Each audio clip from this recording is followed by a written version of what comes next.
엘리사가 이렇게 말합니다. 내가 너를 위하여 어떻게 하랴? 내 집에 무엇이 있는지 내게 말하라 라고 말씀합니다. 그러자 제자의 아내가 대답을 합니다. 2절 하반절에 계집종의 집에 기름 한 그릇 외에는 아무것도 없습니다 라고 대답을 합니다. 과장하지 않는다는 거예요. 그렇다고 숨기지 않습니다. 있는 그대로 하나님 앞에 내려놓는 여인의 모습을 우리에게 보여주고 있는 것이죠. 여러분, 하나님 앞에 욕심을 부리지 마셔야 된다는 겁니다.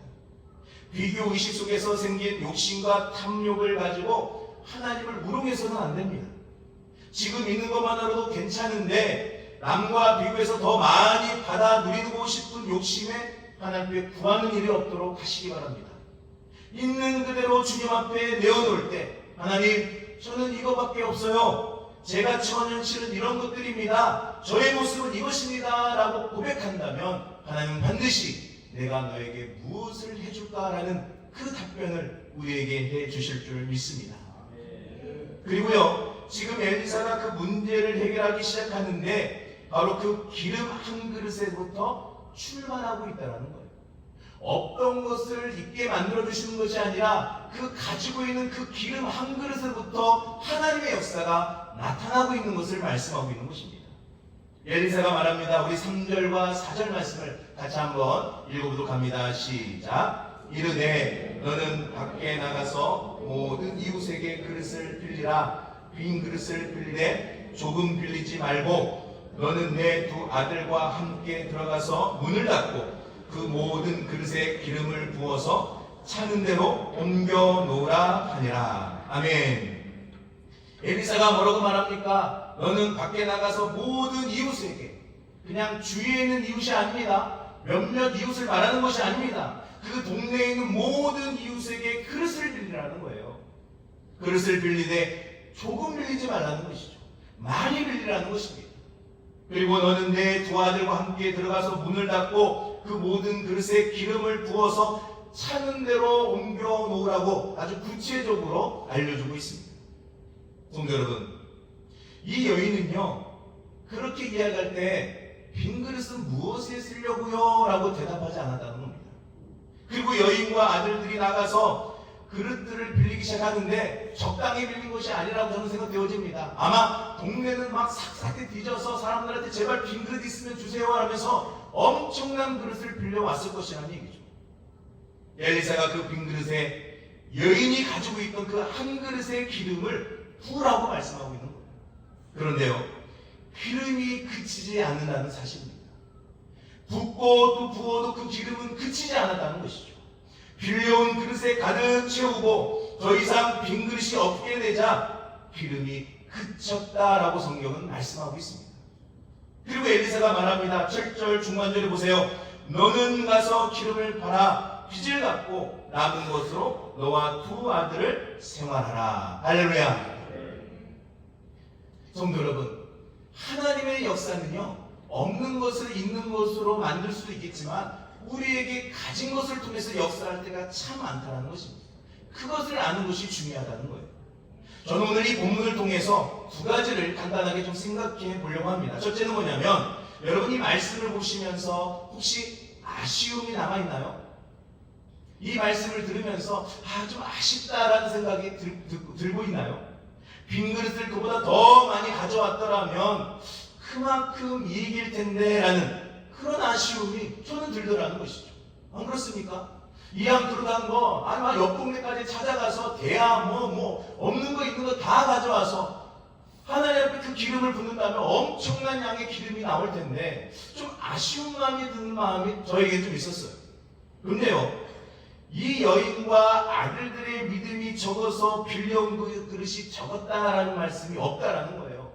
그 얘기 뭐냐면 그릇을 엄청 많이 빌려왔다는 것이죠. 성경 어디에도 그 여인과 아들들이 책망하는 말이 없었고요, 적었다라는 단어가 없더라는 것이죠. 그리고 그 아쉬움은 어쩌면 나의 욕심에서 비롯되고 있다라는 사실을 깨닫게 되어진다는 것입니다. 자, 우리가 하나님께 무엇을 구하되 필요 이상으로 구할 때가 많이 있어요. 이왕 받게 될 거 풍족하게 받고 싶은 마음이 누구나 있다라는 것이죠.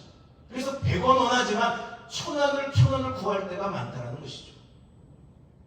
예전에 제가 신대원에 다닐 때였죠. 제가 이제 신학대학원에 들어가야 되는데 어머니께서 저에게 하신 말씀이 이것이에요. 학비는 어떻게 하고? 라는 말씀이었죠. 왜냐하면 부모님이 해줄 수 있는 상황이 아무것도 없었다는 것입니다. 그래서 제가 대답을 하죠. 없으면 뭐 휴학하면 되고 생기면 뭐 다시 다니면 되죠. 어머니 걱정하지 마세요. 아무것도 없는 상태에서 시작을 했지만 한 번도 학자금 대출을 받거나 휴학할 필요 없을 정도로 하나님께서 채워주시더라는 거예요. 얼마나 큰 은혜였을까요? 그런데 딱 필요한 만큼만 주시는 하나님의 역사였다는 거예요. 좀 더 많이 주시면 좋을 텐데 이런 마음도 사실 있었어요. 좀 하나님께서 부어주시는데 좀 풍성하게 부어주시면 학비도 내고 내 생활비도 좀 쓰고 내가 사고 싶은 집도 좀 사고 뭐 여러 가지 할 수 있을 텐데 라는 욕심이 들더라는 것이죠. 그래서 어쩌면 제 끝도 없는 욕심일 수 있습니다. 여러분도 그런 경우들이 종종 있을 거예요. 얼마가 필요한데 하나님은 더도 말고 덜도 말고 딱 그만큼만 채워주실 때가 있다는 것이죠. 하나님은 우리의 욕심에서 왔다 갔다 하시는 그런 분이시 아니시라는 것이죠. 하나님은요, 필요한 만큼만 채워주시는 분이신 줄 믿으시기 바랍니다. 그렇기 때문에 욕심을 내지 말라는 거예요. 더 구하지 말라는 것입니다. 두 번째는요, 여러분 이런 경우에 빈 그릇의 수는 믿음의 분량이다라고 말씀드릴 수 있습니다. 만약 여인과 아이들이 엘리사의 말을 믿지 않았다면 그들은 빌리는 척을 했을 거예요. 그냥 한두 집 찾아가서 그릇 한 대여섯 개 가져와서 야, 내 여기 가져왔습니다 라고 아마 믿음이 없는 여인이었다면 그렇게 했을 거예요. 선지자가 찾아와서 가서 넌 많은 그릇을 빌려라 했는데 뭐 그릇 빌려와서 무슨 일이 있겠나 생각하면 그냥 대여섯 개 빌려와서 여기 있습니다 라고 말했을 것이라는 얘기죠. 엘리사의 지시에 대충 응했을 것이라는 겁니다. 지금 이런 상황에서 빈 그릇이나 빌려와 뭘 어쩌자는 거지? 줄 거라면 그냥 물질을 많이 주던지 아니면 엄청난 큰 그릇 그 통을 통해서 기름을 주시면 되는 거지 왜 그릇을 빌려오라 했을까라는 불신이 있지 않았다는 것입니다. 여러분, 하나님은요 믿음의 분량만큼 주신다는 사실 여러분 명심하셔야 된다는 거예요. 그래서 많이 믿으셔야 된다는 것이죠. 그러나 욕심은 부리지 마십시오. 무조건 믿는 것이 중요합니다. 불평과 불만 가운데 순종하는 척만 하지 마십시오. 기쁨으로 기대감을 가지고 하나님을 바라보셔야 된다는 거예요. 선지자께서 이 빈 그릇으로 무엇을 하시려나 많이 빌리라고 했으니 내가 오늘 밤새도록 빌려야 되겠다라는 그런 마음가짐이 우리에게 필요한 줄 믿습니다. 여러분 이런 믿음이 있어야 오늘 이 여인이 받았던 충만한 역사가 우리 삶 가운데 나타날 수 있는 거예요. 여러분, 엘리사 선지자가 분명히 말하고 있습니다. 너는 가서 기름을 팔아 빚을 갚고 남은 것으로 너와 내 두 아들이 생활하라고 말씀하고 있는 거예요. 그 기름은 빚을 갚고도 남을 정도로 충분한 기름이었습니다. 가족이 생활할 정도의 물질이었고 부족하지 않았고요. 욕심으로 너무 넘치지도 않았다라는 부분으로 이 이야기는 끝을 맺고 있더라는 것입니다.